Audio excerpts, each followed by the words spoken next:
Namaskaram.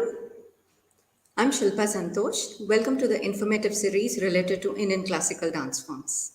As a part of informative series related to Indian classical dance forms, we have a very special guest with us today, who's very an intellectual and multifaceted personality, Dr. Apoorva Jayaraman. So let us welcome her. Hello. Namaste. Hello. Namaste, Shilpa. Thank you so much for having me here. It's a pleasure to be here. It's my privilege. I'm very happy for obliging and session. Thank you so much. Pleasure All to be right. here. Dr. Apoorva Jayaraman, you're from Chennai. You live in Chennai. Yes, I currently live in Chennai. I'm originally born and raised in Bangalore, but Chennai has been home for a very long time now. Okay. Let me tell you, take this opportunity to introduce Dr. Apoorva. She is a very beautiful Bharatanatyam dance exponent, and she has done her PhD in astrophysics. And so let us have a conversation with her and know more about the art form she pursues and get some insights and inputs related to this particular art form and also Indian classical dance forms in general as such. So to start with, Apurva, can you please tell me how did your journey start to Indian classical dance forms and mainly into Bharatanatyam? My journey actually started when I was very, very young. It was when I was in play school. Uh, my uh, my first teacher, the one that ultimately I went and started learning Bharatanatyam with, she used to be a visiting teacher in the play school, and Okay. she used to come and narrate stories to all of us, all little babies over there, with mainly using gestures and using her facial expressions. She used to come and do storytelling sessions for us. I think kind of that was my first introduction or exposure to the idea of classical dance and Abhinaya and classical dance at all. And I think also some, we did little annual day dance kind of a thing that she put together. So it was, I think, that process that just generally got me very interested. My parents noticed that I was very, I was showing interest in this. So Okay. then it just started like that, saying that, oh, okay, she's interested, and why don't we, maybe she can learn a little more and we can see where it goes. So that's how it started. And so then I went and joined at the age of 4.5, 5. I started with Srimati Ratna Supriya Sridharan, who was the Okay. teacher who used to come to that play school. So it's with her that I started my In Bangalore. foundation training in Bangalore. Yes. Okay. This is in Bangalore. Okay. Yeah. And then, at what age did you feel that this is where my heart lies and I should pursue Bharatnatyam and not something else? I That's a little hard to say actually. I think it's in a nice way, There's not any one moment where you fall in love, right? It was always an organic process, because I think once I started, this was something that my interest never waned in. I only got more and more involved, more and more excited, lot many more things to do with respect to dance. So that just seamlessly continued. I don't think at any point of time I really was asking the question, oh, am I going to become a dancer, professionally or not? But it was abundantly clear that this was something that I really loved and I would always do. Right. So that journey brought me to Chennai. So I was very clear about that I wanted to learn more. I wanted to become a better dancer. The Mm-hmm. decision of becoming a professional dancer came, much later. I think I had the luxury of time to take that decision in my case, or rather, I gave myself the luxury of time to take that decision. So it was about 2013 when I finished my PhD, is when I made that decision that now it's full-time dance, and this is what I want to do for a living. And yeah. came back. Okay. So from Bangalore to Delhi, you have done your graduation in Delhi. Yeah, so there was a stop in between in Chennai. So that's where my tryst with Chennai started. Okay. After I finished my class 10 in Bangalore, actually I did 11th and 12th in Chennai. And the move I made only to come here and do advanced training in dance.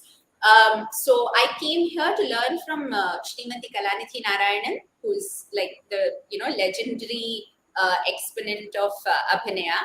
She used to visit Bangalore before that, to my teacher's place there. She used to come to do workshops. So that was how my introduction of learning specifically Abhinaya under her, it started like that. So yeah, it was quite a whimsical, quite a crazy idea that I said, why not? Why can I not make this move to Chennai for these 2 years? Because I wasn't at that time sure where I wanted to go to college, what I wanted to study. Those things were still very open ended. I felt like perhaps post 12th standard, I didn't want to be caught in the dilemma. Like at that time, I didn't want to say, oh no, I'll go to college in Chennai no matter what. What if I wanted to go to another college I liked somewhere else, right? So I thought 11th and 12th was the best time where I had nothing to lose, only things to gain. So I moved to Chennai for those 2 years. And during that time, I had my training in Abhinaya. So it was a very specialized, intense, focused training in Abhinaya from Kalanithi Mami. Yes. And that was the time that I also came under the guidance of my, of course, my guru now, Srimati Priyadarshini Govind. So that was like a brief 2-year stop before I moved on to Delhi for college. Okay, okay.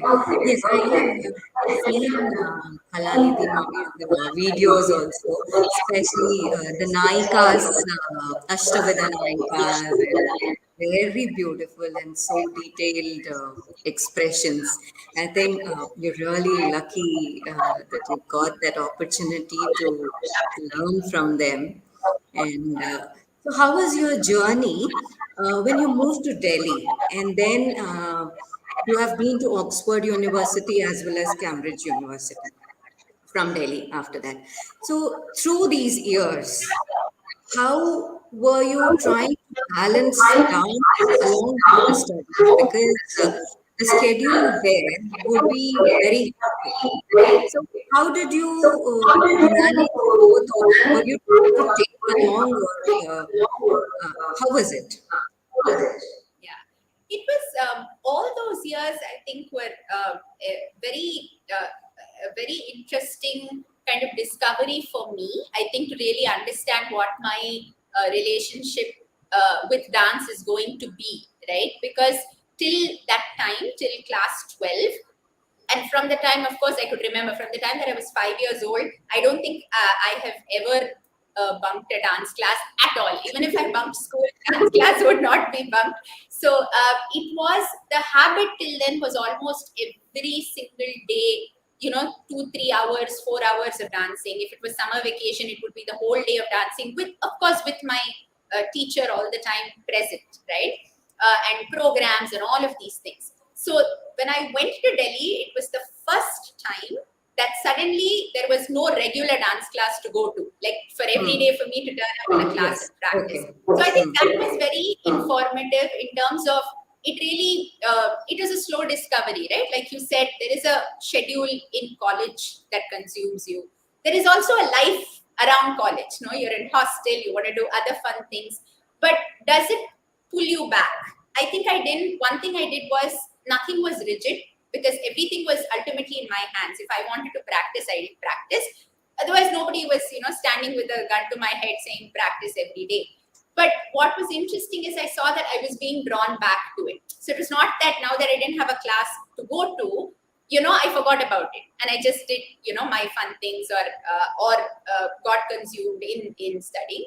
It was something of a compulsion of like an everyday need, right? Of course, not that I, could do the same kind of everyday intensive 3 to 4 hours. That was not possible. The I would probably do alternate days, even if I didn't get much time, 45 minutes of doing all my adavals from beginning to end, something like this. So it used to keep kind of, taking its own form, but it was very much a part of my life. Definitely. Also, I used to keep visiting Chennai. That was a very, very strong aspect of it. Okay. So, many of the DVDs, the Margam DVDs that, I have had the opportunity to feature in, which my teacher Priyadarshini Govind came out with at that point of time. All those shoots actually happened when I was doing my bachelor's and master's mostly during that period. So I used to keep coming back. I used to stay with her. We used to do intensive periods, finish shoot, go back, those kind of things. So there were, each phase was a different kind of a challenge. But like I said, it was sort of something that was a very compulsive thing that drew me back, And it was also a balance. Like you're saying, when things get most hectic was the time that I felt most the need to dance, because it really keeps your mind balanced. You're able to go back to even college work or academic work with a fresh mind, True. when you have a session in dance. So yeah, it was that was a long phase with a lot of different kinds of things going on. That is the different forms in which dance remained and stayed in my life. But yeah. And you have been part of an internship or scholarship with government in a research program related to Indian classical dance forms. Yes. So can you please Yes. tell us about that experience and what was the research into? Yes. So that is actually much more recent. It was in 2017 that I got the fellowship. So it's more like for me, still an ongoing work. It's not a completely rounded off work as yet. But so the sort of maybe the background inspiration for this was in the fact that when I came back to professional, dancing after having done a degree in science, or especially research in science, a very common question I got asked is, oh, so what are the similarities between dance and physics, right? Or would you like to do something parallel with the two, for instance, right? Because of the But movements I and yes, yes. I mean, it's something that you can see kind of maybe obvious parallels of sort of working together. Whether it was taking up a theme in dance, or based on physics, or whether studying dance through a physics lens. Of course, I mean there are the possibilities. But somehow for me, that was never the driving force. I never did physics and dance parallelly because I saw a parallel in them, right? I did both of these subjects because they excited me in different ways. I was passionate about them in both these subjects. But it somewhere at the back of my mind, then I started thinking, I said, what have I learned from doing both these subjects together? Because one is the surface level where you can do this kind of let me take a physics theme and dance about it, but that seemed more approaching it from a very like that tip of the subject kind of a way of okay. approaching. So it was something that was just in the background of my mind, saying, what are ultimately the similarities? Are there similarities between science and dance in general? So that is what kind of spurred the research question that I, submitted for this fellowship and got the award, is to look at the role of arts in the advancement of knowledge. And Okay. through kind of various conversations and various lovely people that I've had the chance to meet in the last few years, and what we do with arts today, right, where we learn it in a class as a hobby, we think of it as a very particularly dance, we think of it as a very physical activity, something that is visually pleasing, etc. The interesting thing is going back to the background of how all of these art forms, what was their underlying roots, right? What kept them connected? What was their source point? What were they trying to achieve actually? What was their purpose? There was These were all different tools, one way or another, to negotiate with or understand the universe around us. right? Okay. In different ways. I mean, of course, each subject does it in its own way, right? Each subject has its own mandate in terms of what it is trying to explain about the universe. Correct. But what appealed as a very interesting idea to me is that somewhere there is a common fabric in was a common fabric in India, where almost any activity was an activity to try and probe, understand, better our knowledge about something, right? Whether it is your own self, whether it is your body, whether it is about how the universe around you works, so on and so forth. So that is kind of the seed of the idea. So I wanted to try and explore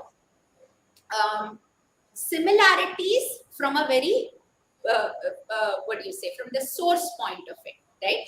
What is Okay. the purpose of arts as it was intended in India, right? To study that source, and also to look at what a training in dance even does to us, continues to do to us today, even though we may have lost that link, right? We don't dance today anymore to understand the universe around us in a very direct way. But in spirit, we always talk in dance about you don't imitate, even when we do abhinaya. It's not that, I'm not trying to imitate uh, how a flower is, or how a mountain is, or how an elephant is. But, we're always told in art that you have to try and find the core spirit of what you're representing, right? You need to, and it really then begs the question, what does it mean to understand the core spirit of a mountain? Right? It's very, or a flower. What is the spirit of a flower? How do I understand the spirit of a flower? Right? And these are the big questions as artists that we always go towards and we always try to answer. And there is a mode in which we answer it in dance, which is probably different from, as a physicist, I might put down a theorem or a set of formulae to explain something. But there is a different approach that different art forms have had towards this same end of understanding, what is at the center, at the very core of something. So that was the kind of the inspiration or the idea, the direction of the research Research. question that I started pursuing. Yeah. Very nice. I think I wish you all the best for that. And uh, to continue with, I wanted to ask you at uh, you are a co-founder of Rooted Foundation. Rooted Foundation. What does it deal with? What is it into? So, Rooted Foundation is something that we started very recently. I've co-founded it along with a colleague of mine by the name of Sumati Vikram. The basic idea of Rooted is two things. One is, our core is, we are looking at how can we cultivate the next generation of audience for our Indian classical dance forms. Because as a dancer, as a performer, it is quite evident that not that many young people, as many as I would like to see, turn up on a regular basis to watch a dance program, the way they would go for a cinema or a stand-up comedy or a theater, for instance, right? Even when it Or comes to Western TV. dance form as well. Yes, absolutely. And so it makes you, of course, immediately ask the question, why is that the case, right? Is it because they come and watch and they don't like what they see? Is it because they come watch and they find that they cannot relate to it? Or is it because they've never just watched it? Maybe we've just never created that kind of an exposure. So these are the questions that we started asking. And I definitely believe that if I would like to continue to dance and perform for another 20 years, uh, yes, ideally somebody needs to cultivate my audience for me. But if nobody else is doing it, I as an artist have to step in and do it, right? Otherwise, I will be performing to empty halls 20 years from now, or maybe even sooner, because we will lose. I mean, when the younger generation, the next generation is the one who's going to be the key audience, there will be nobody who will turn up. So it's almost a matter of urgency and compulsion that, as artists, it is important for us to cultivate an audience. So that was one of our main things with Rooted that we stepped in with. And the other is with respect to the artists also. How do we Okay. develop ourselves as what is the word I would like to use? As I want to say wholesome, but probably it doesn't sort of represent, what I have in my mind. Now, maybe let me give a small, example of that. It's Sure. very, very common for dancers to seek advice, guidance, or consult resource persons from various other disciplines. It's very common, right? For instance, I could go to a language expert to help me with text. Sometimes I might go to a architectural or a sculpture expert to understand about a temple or understand about an idol, so on and so forth. I go to a musician to understand nuances of ragam or to compose music for me. But uh, in the past, all these art forms were of the of a similar standing in the sense that there was exchange. There has always been a equal conversation, a give and take between these various art forms. Today, it is very common to say all dancers need to know music, but nobody says all sculptors need to know dance. Nobody says all musicians need to know dance, right?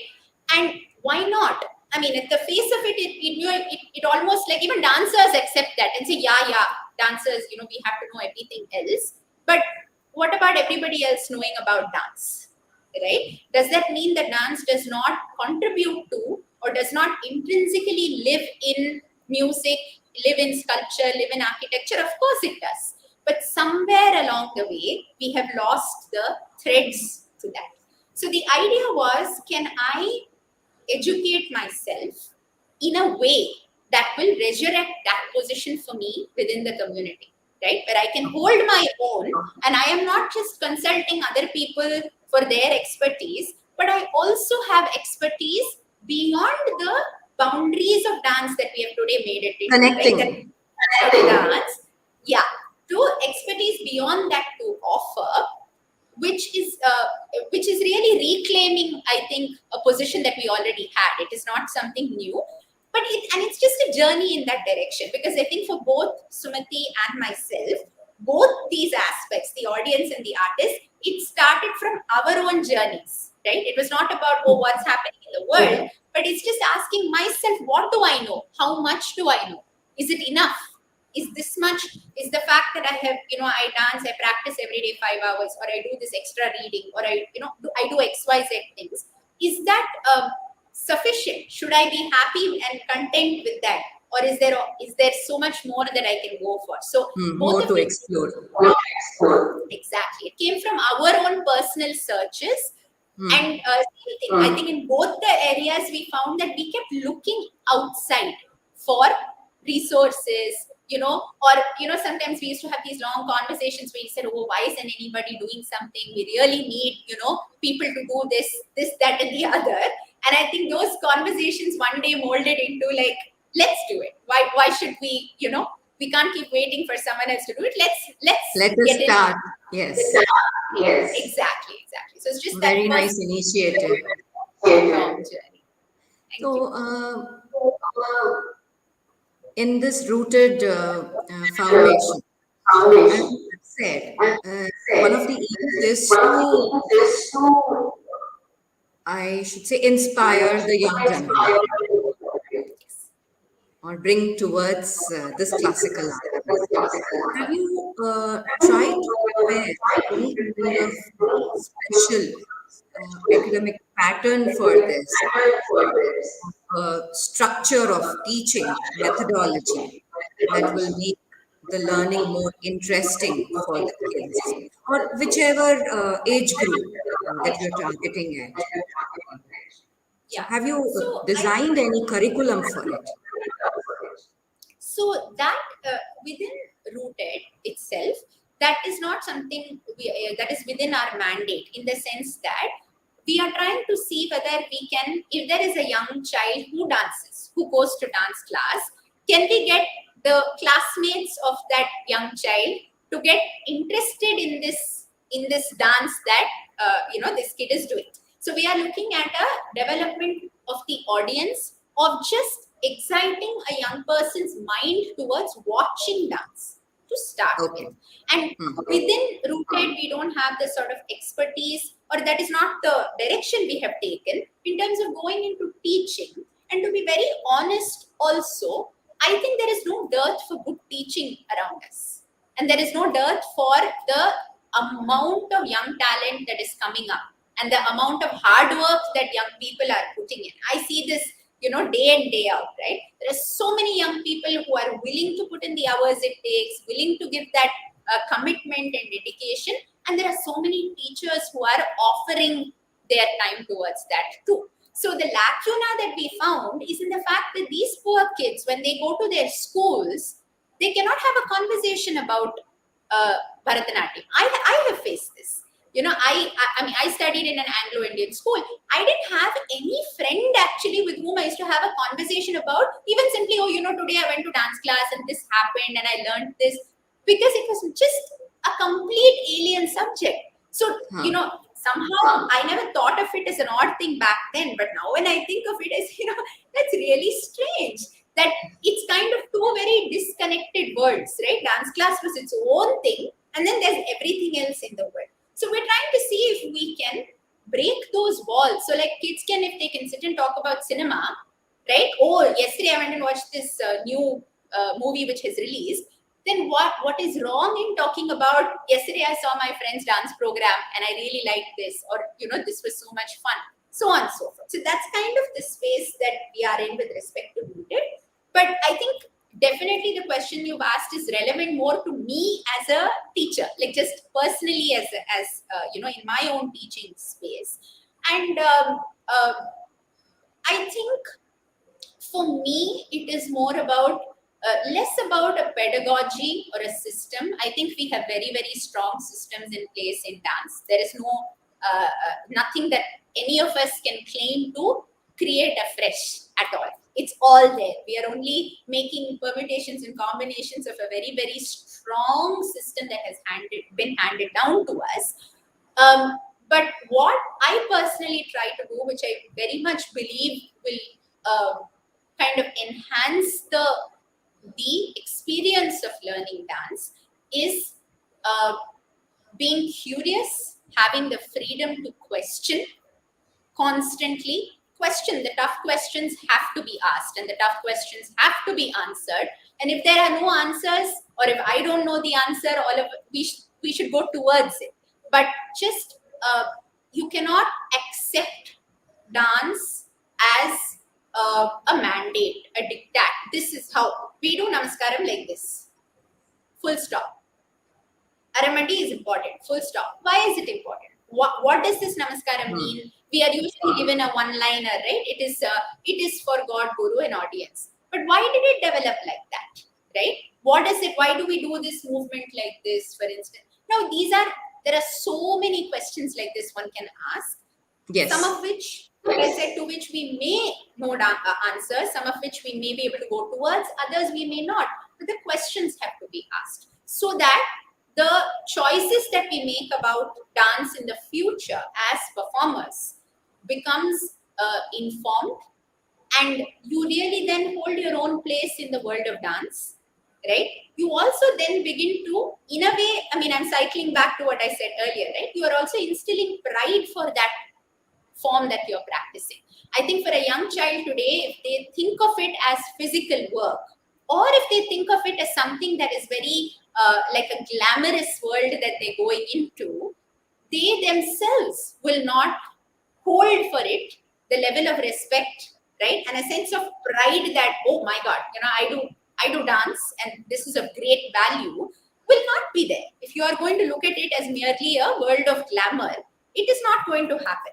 So I think that is one thing that I try to focus on when I am teaching, is that how do you always get to the base of something and encourage them to think on their own? Because like I said, I haven't gone the full journey and I don't have all the answers. Maybe half of them are questions in my head, but are they also asking those questions? And are they also, can they stay excited about finding out the answers to those questions and not say, oh, but my teacher told me like this. Okay, that's fine. That shouldn't be an answer to something. So, yeah. Have you come across students stating, Bharatanatyam, a classical art form, is very tough. It is very boring. Or parents raising different queries, as you said, queries, and people should have questions or doubts when they go to parents, and then only they get to know more.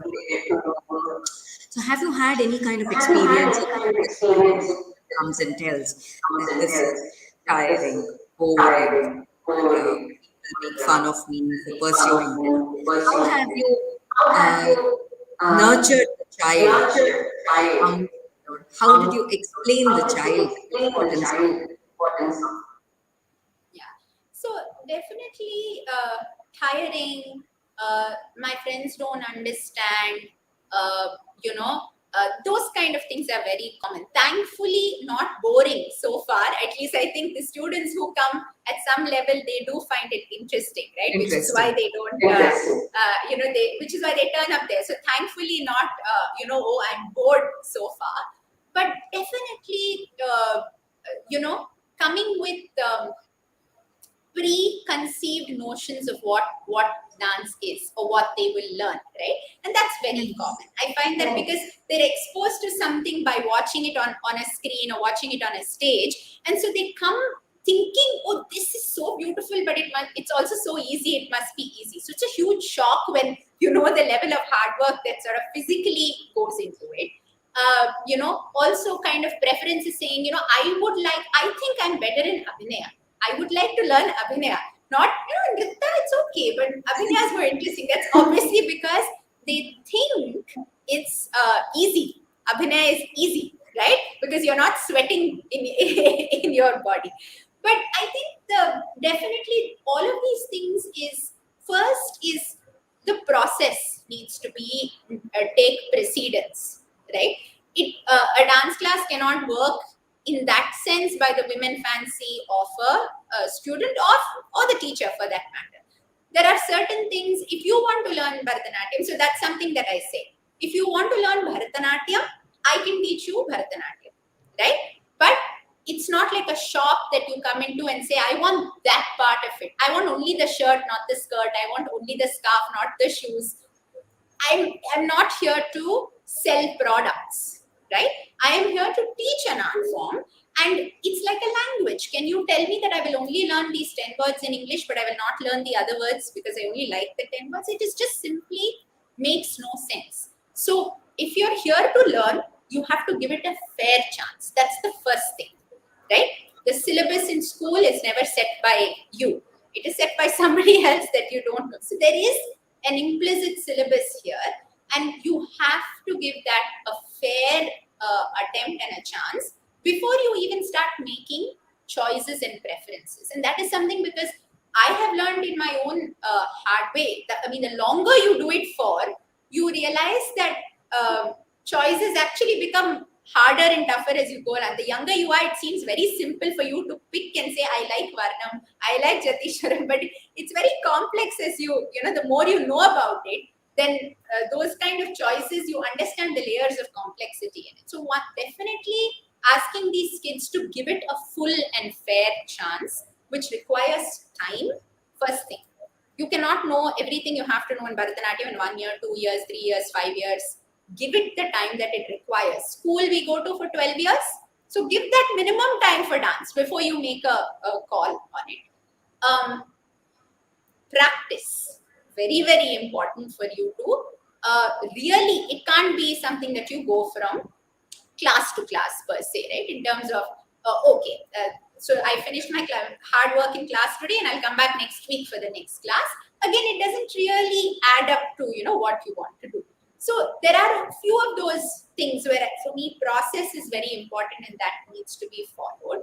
In terms of the other one that you asked is definitely a harder question because it's much more personalized, I feel. Like each kid or each student has their own reasons why these problems of, friends, friends are not interested or, nobody will come. Like even if they're doing a short performance, for instance, I'd say call all your friends, ask them to come and watch you, ask them to come and support you. No, they won't come because they think it's boring. So the only thing that I say to them is, I can either put a full stop there, right? Or I can go like how we argue about sometimes which hero is better, Shah Rukh Khan or Salman Khan, right? We're very ready to have this argument. Why are we not ready to have an argument for dance, right? So you go and argue with them, go and have these friendly debates where you're saying, no, this is great, you're really going to enjoy it, so you better turn up. Make an effort to explain to them before they see a program, for instance, right? It's like a language they don't know. So if you can talk to them about it, if you can say, okay, this is the song I'm going to do, this is what it means, so look out for this one moment where this happens. So educate your audience in your own little way. It could be friends, it could be your relatives, cousins, right, neighbors. Start at that point. But if you give into that kind of a social expectation, right, of what is acceptable conversation and what is not, and what is boring and what is not, then we will not ever break that barrier, even among our close knit circles, so to say. So I don't think there's any one answer that fits everyone, but it can. To the slightly older students, the one thing I definitely tell them is, when you explain your songs on stage, right, do not fall into a pattern. You are already talking, especially the younger people who live abroad, for instance. I could say, I'm going to present a Kautvam about Lord Subramanya in Ragam Shanmugapriya in Talam Adi. No word has been understood by the audience by the end of this, right? We don't realize it. So we think Yes. we are giving information about. But I'm like, make that piece accessible to your audience by talking. Once again, talking about the piece doesn't mean this describes the beauty of Lord Muruga. No, talk about what it means to you. What do you find in this that is beautiful, right? Lord Muruga may be beautiful. What in the piece? Maybe the ragam is very touching or stirring for you. Maybe you can point out areas, right, of how it starts in a very slow pace and then it takes up there is a cadence that builds up through the piece, right? You can talk about ideas like that in fact you yourself go through in your learning process, that will take the piece closer to your audience. And I feel that is also a place where, as just individual dancers, we can reach out, right? I think we assume too much as dancers, and what unfortunately is, we expect everybody to reach out towards us.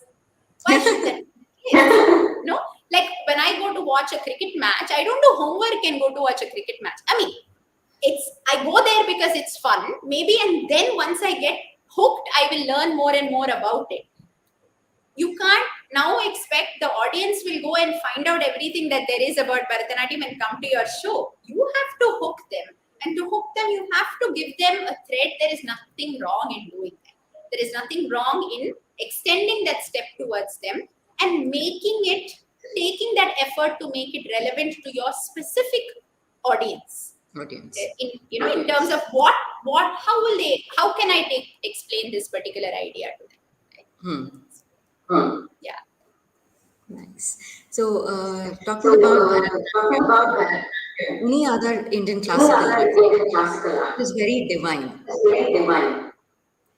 Uh, how do you define Bharatanatyam? I mean, what I want to focus on, I request you to take us through the history of Bharatanatyam, how it has evolved, and then how it has transformed you as a person and learning a classical art. How does it transform a person, child, looking forward? Ooh, that's a lot. Many heavy questions there. So the one thing that I think the more one reads, the more one explores, that you start to realize is that the histories of all our dance forms, not just Bharatanatyam, are extremely complex. both in terms of their social evolution, as well as their evolution as forms themselves, like as genres or styles or forms as such. um, the one big lesson I think I have learned in the last few years is it is better not to claim that we know anything for sure, because I don't think we do. In terms of the history of Bharatanatyam, even to make blanket statements, sometimes I think, this is a very personal opinion, Bharatanatyam originated in Tamil Nadu, for instance. That itself is a very, it's a statement that I don't know if any of us will be able to validate at a very basic, it's you can only say that it largely belonged to a certain region, perhaps, right? But there were multiple culture centers that were thriving in all of India, right, for the past many centuries. Those culture hubs have shifted with every shift of empire, with every shift of political scene. There has been a different evolution, both for the practice of the art form, right? The flavor, the direction that it takes, its position in society, so on and so forth. So I think, I mean, the best I would say, very personally, as in my own journey in trying to understand this, that it is we have to acknowledge that it is a very complex, um, uh, it has a very complex history that cannot be stated in a few sentences, stated as black and white. Definitely, the one thing of very salient value to me is that it is clear that dance has always been a very significant part of social, political, and religious life in this country. That is something that obviously stares out to you. Even though there have been evolutions, they always took a certain center stage. They were not art forms that happened on the fringe, happened on the side. No, they were very much a part of, like, without dance, maybe a ritual in the temple will not happen. It will not be complete. Or without dance, a particular court event or will not be complete. Social events, marriages, childbirth, they were considered incomplete if there was no art program, and particularly a dance program in it, right? So these are the things that we know through historical facts, like whatever, evidences that we sort of find around us. So the one thing that is very important for me to understand, that over the past many centuries, one constant is that dance has been a very central part of lives. So then it makes you ask, what made it such a central part of life? Because we never question that about, say, a doctor or somebody like a warrior, right? A soldier. These people we already know are okay. They're very essential people for our lives. But today the issue is that we think dance can be pushed down the ladder, right? So I think that definitely makes me think in terms of what put dance on that center stage, and what is the kind of education these dancers must have had. So that's another learning. I think a factor is that the training of dancers and people surrounding dance was such a, like I said earlier, for want of a better word, such a wholesome, there was such a huge spectrum of areas, right, that they were well versed in or knowledgeable in. And that is when a person was considered a dancer. And that kind of, there is a link between what what they bring to the table, right? It's not about just performing on a stage and going away, but what is it that the knowledge system that they're carrying with them, I think, was as important, right? Beyond this, I mean, I'm sorry, I know I'm not giving a very sort of, I'm giving a little rounded answer to your question, but that's, I think, as best as my understanding personally at this point of time goes. I think earlier when I was younger, I also used to try very much to say, like, why did you choose Bharatanatyam and not Odissi and not Kathak? So I used to always say, oh, Bharatanatyam is the most beautiful, that's what appealed to me the most, all of these kind of things. But the other recognition that you have with time is that the differences ultimately are few. In principle, at a very core level, there are, we all come from the same fabric, all Indian dance forms. It's not just what we today call classical, right? They're all coming from some main spring, main source, which is common, right? And what's beautiful is how we have each region has evolved according to its own local aesthetics, flavor, language, all of these Yes. kind of ideas. And what's therefore beautiful for me is, as an artist, it gives me a very strong basis, a sort of a grammatical framework, but still accords me the freedom to evolve, because that is how it has come down to us. The reason why it is still a surviving art form is that I can still um, uh, allow it to evolve with when I say my, not my personal aesthetic, but the aesthetic of this time, right? The preferences, the kind of stories that we're telling, the kind of language that we're using, it is evolving along with that, and that is the norm for these art forms, right? Where there is the thread is always held, but they are flowing through time. They're taking along with it, along with them, right? As they flow through time, and it's not a static dance that was handed down as a block from one generation to the other to be preserved in a way, if that makes sense. So I don't know. I don't know if that was a answer to your question. I think I've just gone a little on a circular route, but Okay. So, Bharatanatyam as a Bharatanatyam thing, as a thing. do you feel Do you it feel helps it in personal in growth of personal a person, as a person, person, as a be it person, body language body or language, or uh, any kind of any kind of behavioral changes behavioral in a changes person? in a How does person? learning a How does classical learning a form classical help a form person help to grow? a person? As per your As opinion, per as per your your opinion, understanding. as per your understanding. yeah. So definitely, I think in very important ways. Um, if we believe something like yoga, a discipline like yoga gives us a certain alignment, right?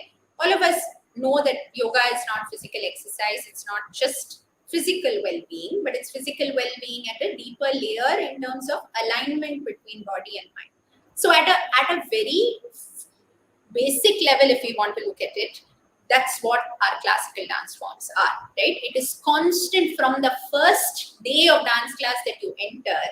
It is not physical activity, it is not trying to build physical prowess, but it's trying to build alignment between the physical and the mental, which we it may sound very simple when said, but if you pause and think about it, there is no other activity we do in our daily lives that allows us to consciously develop this on an everyday basis, especially for a child, right? No other activity in school allows you to develop something that is very, very central to maybe how we will lead the rest of our lives almost, right? So I think that that is a very, very central thing for me. At a like, again, I'm going to just simplify this, for the sake of, when I was young, I used to think of a lot of things visually, and that came for me through dance, like, in the sense that even if I was trying to understand a concept in any subject that I was studying in school, my tendency was to think less analytically, but first the visual picture was how I even memorized something, for instance, right? Okay. Understanding the Sequence, concept. Understanding the concept. yeah, understanding concepts that I was trying to address also happened visually. I understand numbers visually also. My rhythmic understanding, like, so everything, right? It's connected in the sense the way I understand rhythm in dance, or the way I, maybe said my mathematical tables or did my addition subtraction. They were fundamentally very visual in terms of how I arrange numbers, how I see patterns filling, right? And I think that approach is something that came through dance as well. Now, these are not things that we think of when we go and join a dance class. You can't go and join a dance class so that you can be better in math.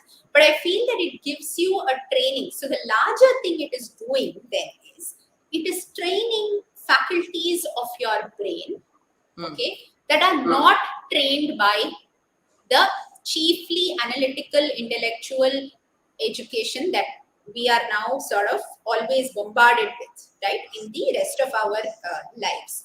So this idea of creativity, and creativity does not mean making a new painting. If tomorrow I am an engineer, right, and I am trying to be within my own field, I'm trying to be creative. I'm a mathematician, I'm trying to be creative, right? There is a certain faculty, there is an intuitive faculty that we are employing alongside, or that is kind of comes at the culmination of all the analysis and the intellectualizing that goes on. And this process of body mind alignment that we do through dance is training that intuitive faculty, the use of that intuitive faculty, right? So, and I feel it's hard to give evidence for these kind of things, and I think it was also silly to do that. Like, it's very easy to say, oh, Albert Einstein also played the violin. I mean, it's easy to make statements like this, but the the fact is, could there be some underlying truth to it? And that's something that I think we have to absolutely recognize.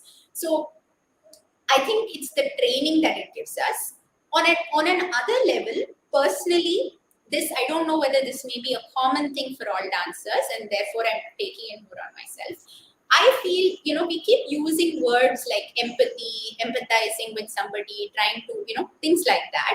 These are very heavy words, should not be used loosely. But what the process of abhinaya, of so many years of doing abhinaya, right, narratives, playing characters through dance has done for me, is that given me a very different way of empathizing with people. And I don't mean this in any sort of loose way at all, but it is extremely, sometimes, when in real life, maybe I might see somebody behaving in a certain way and I may judge them for it. Right? This is very, in my normal life, I might be that person. But when you are approaching something through dance, right, where there is, it becomes, that is my responsibility as an artist, to understand what that character is, to not judge that character, right, and to convincingly portray that character on stage. So in a way, it is forcing me to do something that I may not, naturally be capable of in real life. But then what is my entry point to it? My entry point to it is dance itself. My entry point to it is body language. My entry point to it is to see, okay, how will this person shake their head? How will they move? How will they talk? Are they going to be loud, soft?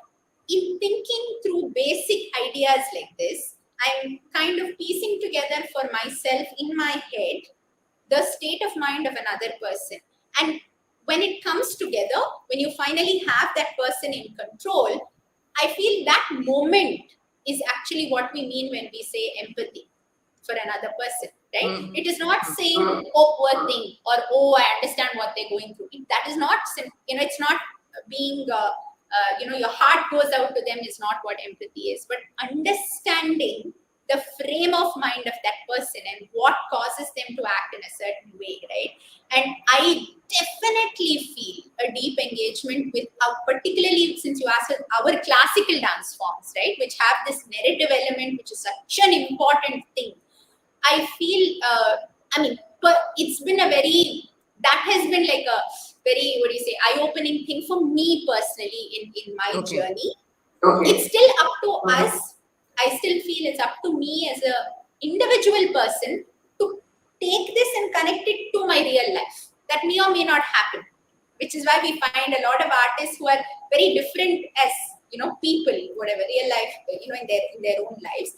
But that capacity is there, right? The capacity for you to extend what happens here into your real life is, of course, there. But I think it's that very important tool it gives you to get into really get into the mind of another person, I think, which is ultimately what we call as empathy, and which is what is lacking in this world hugely, right?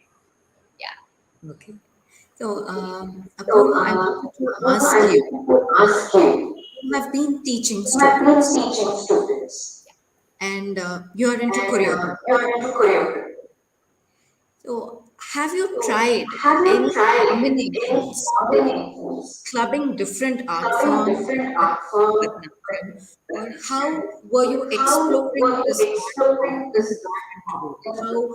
What are the main What are aspects the that main you look aspects into that when you you look choreograph? into Because we for have you?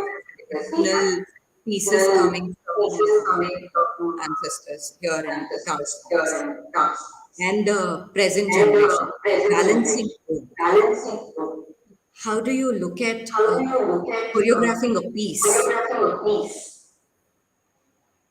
So, so two parts to that question, right? One is juxtaposing with other forms, like Bharatanatyam with other classical forms. So that my main exploration of that has been through dancing with other artists. So kind of creating, collaborative works with Odissi dancers, Kathak dancers, and trying to create pieces with all of these three forms responding to music together on stage. And it's while it's of course it's just extremely fun. It's been a very fun process for me being able to collaborate with like-minded artists. But that's a real space then that you try to start asking, right? In what ways are we similar and what ways are we different, right? Hmm. And to be able to highlight both. How do you highlight the underlying common fabric that we share, while also spotlighting those things that are unique to so to say to your genre or your form, kind of a thing. So that's been a very exciting thing that I have done more as a performer, creating works with other artists. In terms of I think for me going forward, because it's a long journey ahead in terms of choreography, but the main thing for me is first starting with the subject matters that I, like to uh, talk about, things that interest me, things that, like for instance, one of the recent items that I presented was a verse from the Rig Veda, which talks about the creation of the universe. Okay. It's called Creation Hymn, and it basically talks about what was there right at the beginning. So, as an astronomer, this has sort of been my, my job throughout my research life as an astronomer almost. But here, our minds who are questioning in a very systematic way, questioning and trying to understand what was before, was there something before time, right? Was it all darkness? Did something come out of nothing? And if there was nothing before everything existed, then what does it mean to have a creator? Who is this creator? Is the creator someone other than us? Is the creator created by us? Right? Fascinating questions like this. So I think the subject matter then automatically calls for you to engage with the piece in a different manner. Of course, this piece was not choreographed by me, it was choreographed by my teacher. But that process for me, like it's also the learning choreography process, right? You have to start from creating a genre that works for it. I can't take this verse and put it into a Varnam format or a Kautuvam format or a Pushpanjali format. It demands creation of its own genre, its own structure to do justice to it. And I think that for most of the recent works that I've been doing, so I've also been working with poems from Sangam literature, Tamil Sangam literature, which is 2,000-year-old poetry from the Tamil that kind of reflects society, reflects relationships, that existed back then. Very unique stories, very beautiful human stories that are portrayed. Once again, it is a genre that you create for to fit that poem and to be able to bring that poem alive. So that I think the subject matters that interest me automatically, I think, leads me in a direction that is slowly shaping up what I do with choreography. And the other thing, I think, like in terms of smaller things that I say even if it's a varnam that I'm working on for a student, or a padam that I'm working on for a student, I definitely try to stay away from cliches and things that probably either did not convince me earlier, right? So I try not to propagate a cliche that sort of has existed, or all throughout, but nobody knows why we are doing it, for instance. And that is kind of where I think the personal approach then comes in. What kind of sanchari do you want to do in this place, right? You can still do a sanchari, where from certain set of ideas that we're all used to seeing, from a certain set of metaphors, for instance, right? We all flower and the bee, it's an understood metaphor, it's a time-tested metaphor, and there's nothing wrong about it.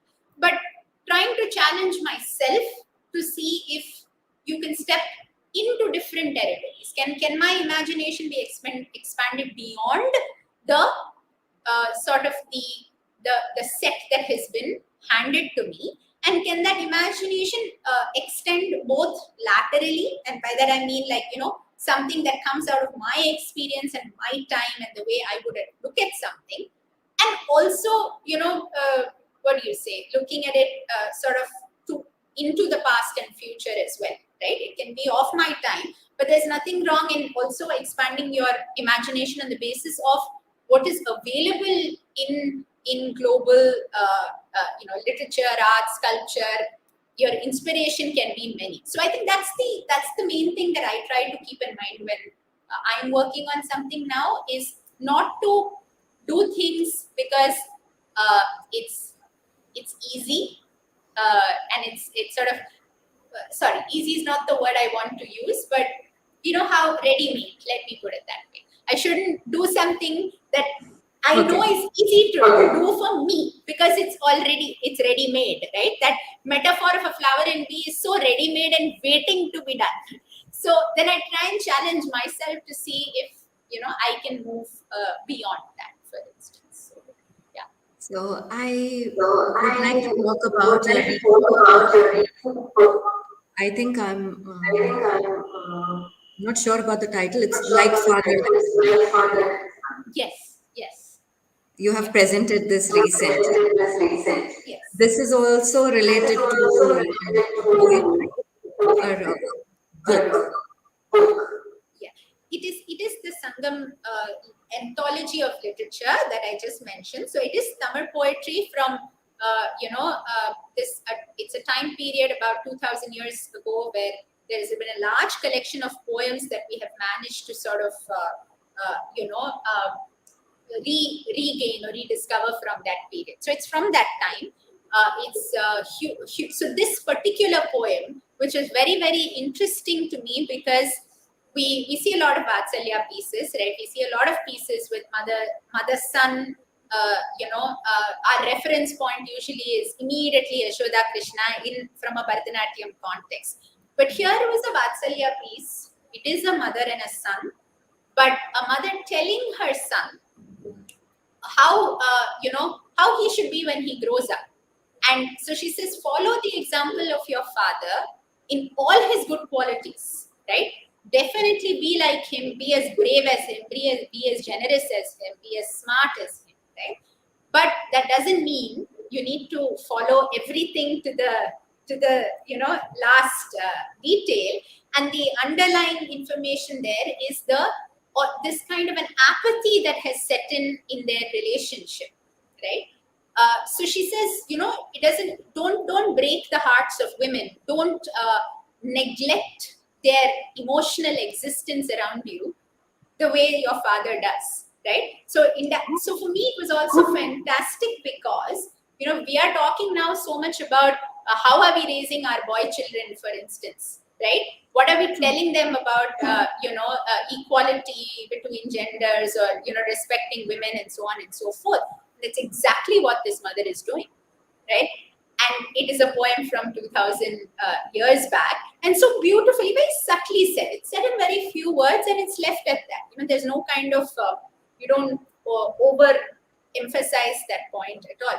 And what is interesting, it has a beautiful prelude where why does she start giving this advice? Ultimately, he's a little baby, right? Does he need this advice? Does he need to be hearing things like don't break women's hearts and things like that? But what she sees is she sees him playing with his toy, a little toy elephant. And so, of course, in his mind, he imagines that he's this great warrior with a big war elephant, right? So, and he tries to go and demolish or break down some larger object. He's a tiny boy. Obviously, he's not even able to move the thing. He's not able to even create a dent on it. But then he notices some young girls creating sand castles, and then he finds that easy target. So what he does is he then rushes with his toy elephant and he destroys all of it, and he's very, very thrilled because now he has displayed his his prowess in his mind as a warrior. And what the poem itself says this. So it is in that instant, the first thing she says to him, that you're definitely my brave, warrior you are, but listen to what I have to say. There's something very important I have to say to you. And then, because she's noticing the parallels, ultimately children learn from what they see around them. So, and that's when she sits this child down and tells him that, all the good things what your father does do, but not everything. You shouldn't be, So that sort of apathy towards the girls, the apathy towards somebody who is seemingly weaker than you in that moment, right? Because he has a toy elephant, they have sandcastles. So there's already like a power dynamic over here. Where does a child start to recognize this? When does a child start to think it's okay to do this? Right? Something must be the feeder, and that's sort of what the conversation ensues. Very beautiful, very beautiful, Very good. Right. very important Very message. important message. And you don't have to be You don't harsh. have to be harsh. How nicely you Nicely, can you can educate your child. educate your child. Very beautiful, very Very beautiful. good. Very good. What are your upcoming What are your projects? upcoming I've projects? seen you sing about You study think room. study room. So can you please tell us Can about you that? please tell us about that? Yes, I'd love to. It's a very, very new and a very recent sort of a project that we have started. So I'm very excited about that. So study room is basically an extension of my own personal philosophies of learning and teaching dance. It's something that has various ideas that for me have distilled over the many years of not just me teaching, but I think it started with me as a student, right? How do you optimize your learning environment? What does it mean to really be present in a class? What does it mean to learn simply, right? And in fact, what can classical dance teach you about how to learn? I think these are very sort of precious things for me that I have learned through my time as a student. And in the last few years, steadily kind of also bringing together ideas within my own teaching. Like I mentioned before, this, creating a space where you can question freely. And for that, to me, that also extends into a space that is hierarchy free, right? It doesn't mean only because of somebody's hierarchy, their opinions need to be taken, as valid. So my student may say something to me that is extremely valid and extremely, sensible. It is a learning space, and which means I have to have the grace to accept that and incorporate it right into this space. And it's not just a power dynamic that sort of works between teacher and student. So, I mean, various little ideas like that. What does learning lie in learning that item, that song, right? What is it that you're learning through an item? What is it about dance that every class, instead of saying today I learned the Pallavi of this Padam, but what about dance did you learn today, right? That has to be the sort of real underlying question. So ideas like this, which somewhere I felt it would be nice for me to bring together under a sort of an umbrella space, which we call study room, and also to shift back the focus onto a process based learning.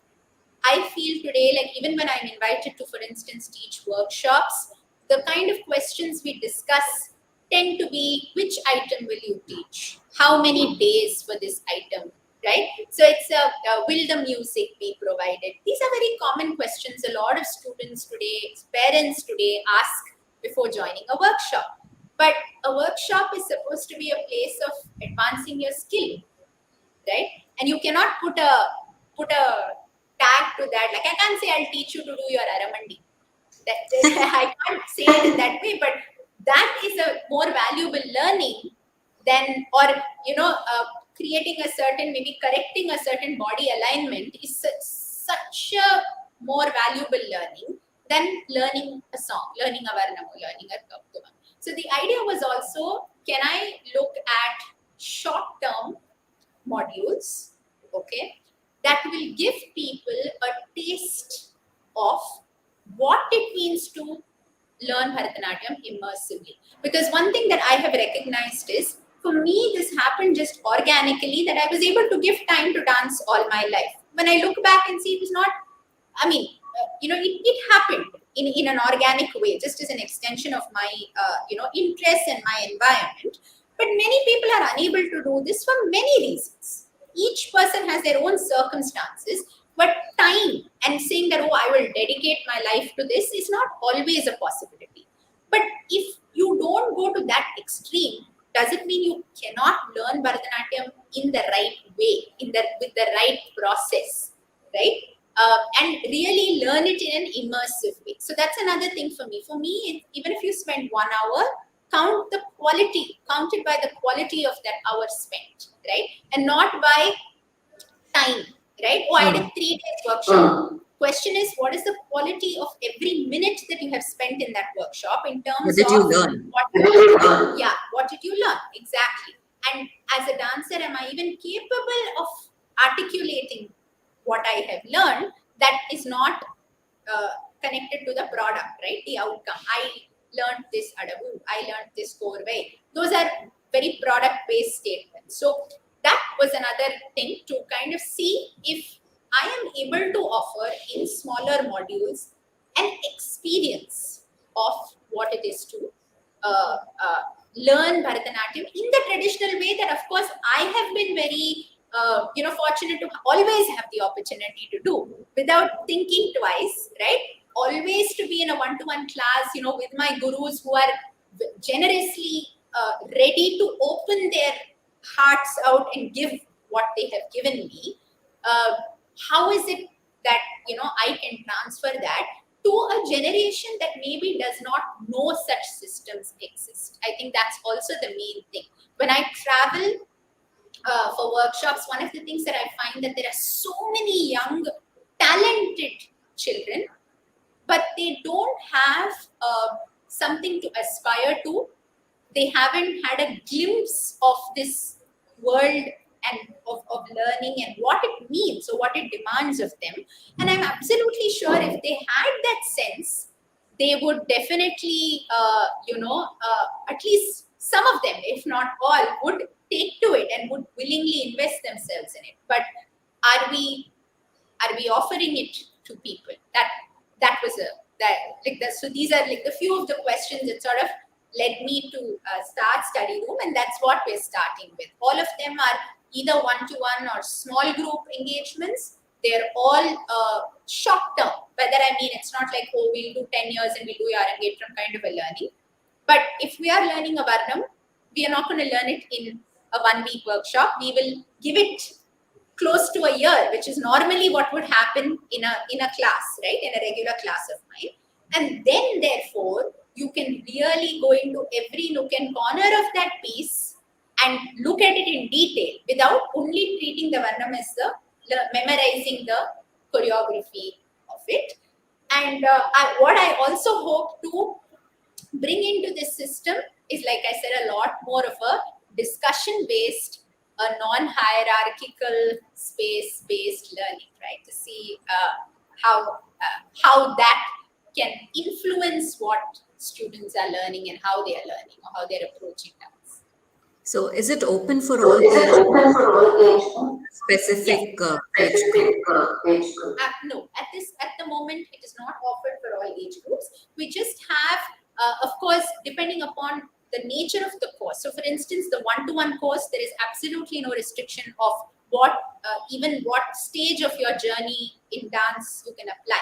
Maybe you've only done 2 years and you've only learned Adabus and Alaripu, you can still apply. There's no or join the course.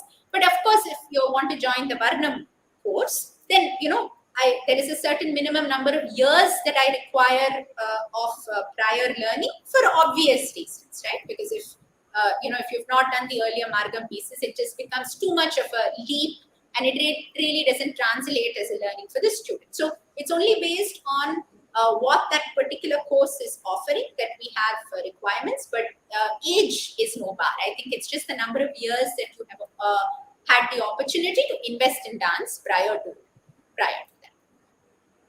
So any challenges that you Any have challenges that you have all through years all through years when you try to when start you your try to start your setup or as a setup dance, or as a dance, challenges that you have come challenges across? that you have come across? Yeah, I think the biggest challenge has to be the economic challenge, right? It is not an obviously economically viable profession to take up. There is no structure when you enter it, particularly as a performer. As a teacher, there may be a little more structure available to you. But if you're as a performer on day one, you don't know what to do. Where do I start? What do I do? Who do I meet? Right? How can I set up my practice schedule? So every single thing is new. There is no path ahead of you. This could be both a challenge in the exciting way that you can create whatever path you want. So that is definitely that's fantastic, right? You can pave your own path, but it is also the most daunting factor when you start it professionally. And I think navigating the economic aspect of it is definitely the hardest bit, because it takes you a good few years to find your feet, to find some stability. Until then, you don't know, except for a blind trust, you don't know where you're going with it, right? So you're only working with this sort of belief and trust in your mind that, okay, it's all going to work out, it's all going to work out. So that can be a very tough period. And I also acknowledge that not everybody may be in a position to take that risk. And that's very important. I mean, Present scenario. Scenario. yeah, absolutely. And I definitely always acknowledge the fact that for very many reasons, right, including the support that I've had from the system around me, family, otherwise, that I could take that risk because I was not responsible for anybody else but myself at that stage when I jumped in, right? So it was okay for me to live on edge for the first few years, but I think that's an unfortunate thing that um, uh, may make people think twice about taking it up as a career. And for me personally, it has been the biggest challenge. And like I said, I have no learnings to offer from it to anyone except for trust and keep at it. That's the only way you think. I mean, even other things that I have perceived as a challenge, for instance, understanding how to navigate this fee, for instance, right? Just how, okay, whom do I meet for a program? How do I apply for this? Because nothing is systemically laid out. But those are minor challenges to me. I don't think, because you will have somebody who will guide you. In my case, I always had my teacher guiding me through it step by step, and that you can always find generous people who will those good Samaritans who will enter your life at the right moment and take you that one step forward. So those have all been things that have minor challenges that have always converted in due time. But 100%, I think the biggest challenge has been one of the economic viability and bringing yourself to a position where you can start making it sustainable on its own. I think, yeah, definitely that.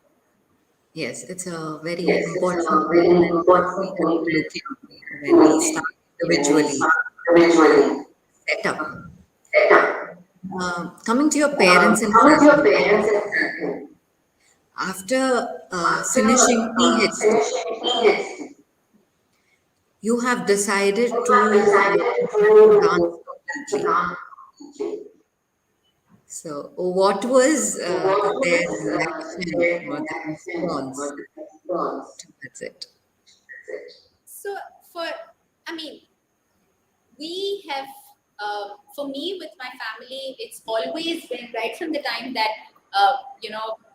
me and my brother have been like really young. I think we've always had conversations with my parents, and they've always treated us like, adults almost, who had a mind of our own and who had opinions and who had things to share. So everything in our family, right from the beginning, from the smallest to biggest decisions, have always been one of open discussion. So it's never a kind of something that is just, thrown upon somebody, or there is like this big fight or a conflict going on. Any decision evolves organically, right? And we all talk about it, and that really helps, because it's also for me the place that I gain my biggest clarity. So same thing. I mean, this, of course, I didn't turn around one suddenly and say, oh, you know what, I'm not going to do physics, I'm going to do dance. I mean, it was not something that was a surprise, right? Because they knew dance is going to be there one way or the other. And it was probably through the last 2 years of my PhD that I started seriously thinking in this direction. And it is a series of conversations that led to the final decision, right? And all the pros and cons are usually looked at. I mean, they have, of course, my parents, they have pointed out all of these factors, like what are the challenges in doing it, what I might be, say for instance, I have to be clear of whether I'm losing out on something that I'm otherwise interested in doing in astronomy, right? So on and so forth. So we always go through the entire spectrum of the pros, the cons, how certain challenges can be overcome or not, right? So on and so forth. So it's a very different thing. In my case, like I find it even silly to say, oh, my parents have supported all my decisions, because I think it's more like in my family, we take the decisions together. It's not, my decision that has been supported by them at all. It's what evolves together, and it is our thing. And that's how it's been throughout, I think, our lives, for sure, whether it was shifting to Chennai when I was 16 years old, right? Or, deciding to go as far as a PhD in physics and then coming back. But they always challenge me. They have always challenged me for, like, with the tough questions. So it's never left that, oh, you want to do dance? Great, do dance. It's not that kind of a thing at all. But always the conversations take you to that point where, you you have tested your thoughts enough number of times that you are so confident when finally you're jumping in with that decision there, and there are no doubts at all. And that comes through that process of distilling over and over again through, just the conversation that happens within home. So yeah, that's how it's been, luckily for me. Nice. I think Nice. I think child child opportunity to opportunity talk to it out talk openly with openly parents, with parents, discuss such discuss things, because as you just because recently as you said, just that recently said, Indian art forms, Indian choosing art forms, an art choosing form as a the profession form is a profession difficult is choice. a You should be choice. prepared Should be prepared for everything. for everything. Yeah. So it was really So it is nice really nice on different aspects different aspects and the dance form and that the you dance pursue. form that you pursue. I'm looking forward I'm for looking your forward performance to as your well. comments as well.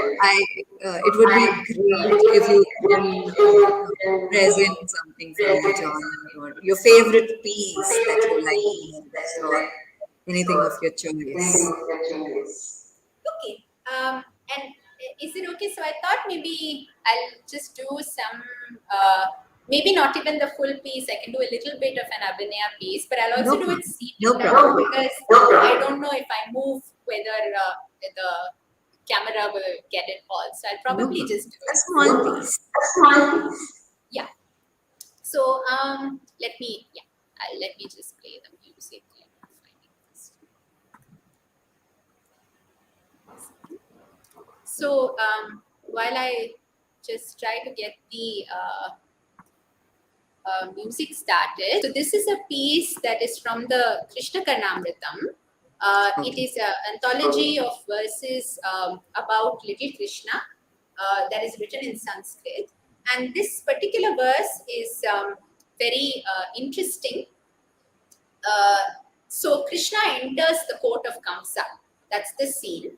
And it is how different people in the crowd view him very differently. So Okay. to the ladies who are gathered there, he's just a little innocent child. To them, he is not anything but a little child who needs to be protected and kept safe from anyone harming him. Whereas when the wrestlers, the mallas, look at Krishna, he looks like almost like a mountain, like a formidable enemy, such a formidable enemy that they can't even move his finger. He is a small child, but to them, the in their minds, that's how they immediately Krishna appears to them.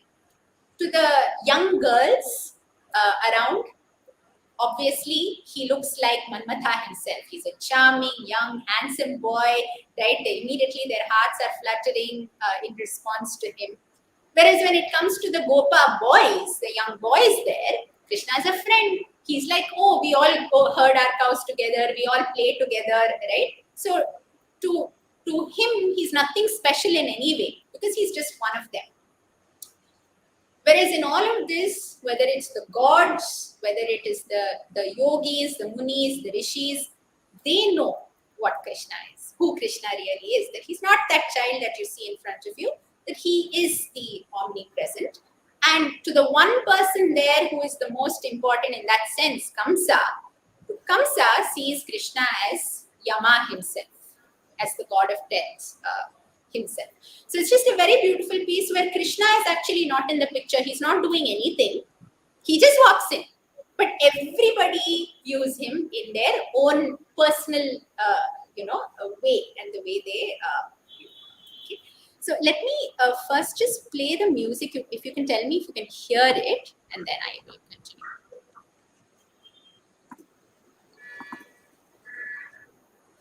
Just-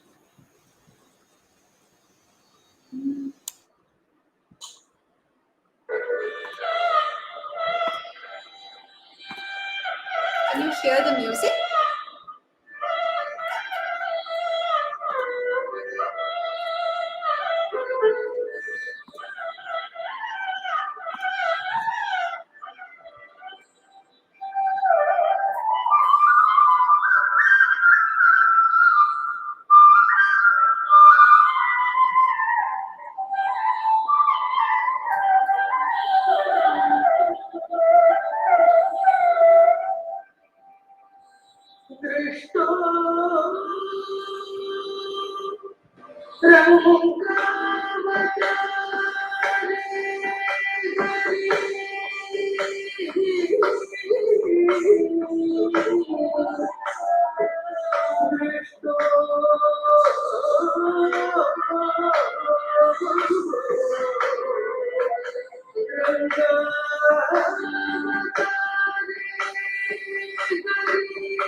It was, I have no words. It was so beautiful, so balanced. The variation from character to character, the way they look at Krishna and how they perceive. And I think very beautiful, Thank you. Thank you very so beautiful. much. Apoorva, Apoorva, you have participated participated many festivals and you've performed across. performed across. Recently, I think Recently, last year or before that, year or you have before even that, you have participated even on Why I participated on Dance. final Sorry, which one? Why I Dance. I dance. Yes, yes. So, what is What Bharatanatyam is to you? And Bharatanatyam to what is the what message is the you would like to message give you would to like the to give present to the generation present who are generation who aspiring are to be aspiring dancers? to be thinkers? And what are the And what important are the qualities important qualities or the right for way to the become, right way to learn to properly, learn an art properly, form? not from What is your message? what is your message? I think so. For me, Bharatanatyam has been a medium that has allowed me to constantly uh, seek, constantly seek uh, to to go towards something that is more fascinating, something that is more exciting, to go towards more knowledge. And I think it is that capacity for Bharatanatyam to offer that as a almost as a way of life, right? Your every day is about waking up and looking at the destination is always ahead of you. And I think as you move towards it, it actually moves with you, and that's the fascinating part, in the sense there's always a journey, and it's the journey and the process that is beautiful. I'm not sure I have something as somber as a message to give the young people, but I definitely think that many of us realize sooner or later in life, right, that we start looking for purpose. We start looking for something that adds meaning to our lives. I think that's where human beings are somewhere fundamentally meaning seeking creatures, right? Beyond a point, it can't be just ticking off the check boxes that work for Purpose us. of the The life. purpose of life. Yes. And I feel that engaging ourselves from a young age in various things, arts is a very strong component of that, but engaging ourselves in various things allows us perhaps to discover that for ourselves without being told what you know what our destination is or should be, or what we should and shouldn't do with our lives. And it's probably a much easier and a much happier life discovering what that purpose is for you earlier on in this journey than perhaps turning back much later in life and realizing that you haven't ever met with your purpose, right? So maybe it's just as simple as that, in the sense that don't keep your vision narrow. I think don't let the world determine your yardstick of success, right? Or even your yardstick of, like what are those check boxes? What I'm saying is, why is the world giving us those check boxes? Make your own check boxes, right? And just dare to, have that open and large vision for yourself and explore, because we lose nothing uh, in exploring, in finding out, in engaging with things before we decide what that destination for us in life is, right, and what we're trying to go towards. Maybe just that, yeah. Yes, we should be Yes, we open should and be listen open and explore more and aspects explore and then more understand aspects and where our then heart understand lies their and heart what we line want on to pursue. Very first. true. And Very we true. have And few we have compliments to coming up for you. compliments for you. We have from We have Shobha from Mukherjee Shilpa stating very Santosh enlightening talk in and talk beautifully presented. beautifully presented. And we have And we Malti have Sundar, Manasi nice Sundar presentation. presentation. Compliments for your Compliments presentation. for your presentation. Very beautiful. Very Beautiful. beautiful. Very good. Yeah, I'd So, like to on say this thank note, you to On this note, everybody who's been watching. I think it's actually been quite a long session. So thanks to everybody who's joined us, and stayed with us through the conversation. Thank you very much. Thank you, Apoorva, and my Thank you, pranams Apurva, and my to you pranam and good and family family supporting supporting throughout all throughout ups and downs. all And ups and downs, I and pray that all your pray that efforts all and your initiatives efforts and become initiatives successful, be and successful and we take this Indian we take classical this art Indian form classical and art form and give our give our best we could our do best we could to the art do forms. to the And it performance. was nice It connecting was with you. nice And connecting what with I you, have and learned what from I this have session from is this it is is not it is always not one always way of looking at things. There are more to there are explore, and more there are no explore, new and there ways are to new look at ways things when it comes to the when it presentation comes to the that presentation is presented. Krishna, when presented. it comes to Krishna Krishna, comes to always the Krishna, focus is on always the Krishna. focus on Krishna. But how people But how perceive or people look at perceive or look Krishna at is such a Krishna beautiful is such a subject. beautiful You subject. so beautifully presented it. Beautifully presented. I feel I privileged to feel have you, and privileged to thank have you you, so much and for thank you so obliging much for obliging being here and giving so India much and time giving to so much us. time to I us. never wanted I a never wanted shortcut or a shortcut namesake or of a a namesake of conversation or an interview. conversation I or wanted to interview. have a I wanted detailed to one have so a that detailed whoever answer is that watching whoever this is watching gains this something, gain something, learn something. learn You something. have given a new You have given a way of new thinking way of and looking thinking at and things. looking So at thank things. you so much for Thank this. you so much for I wish this. you all the And best. all the Thank you so best. much. Thank you so much. Thank Thank you. you. No, it's my Thank you. pleasure completely. Thank you for having me and for this, almost like freewheeling conversation, which, like you said, is very rare to have.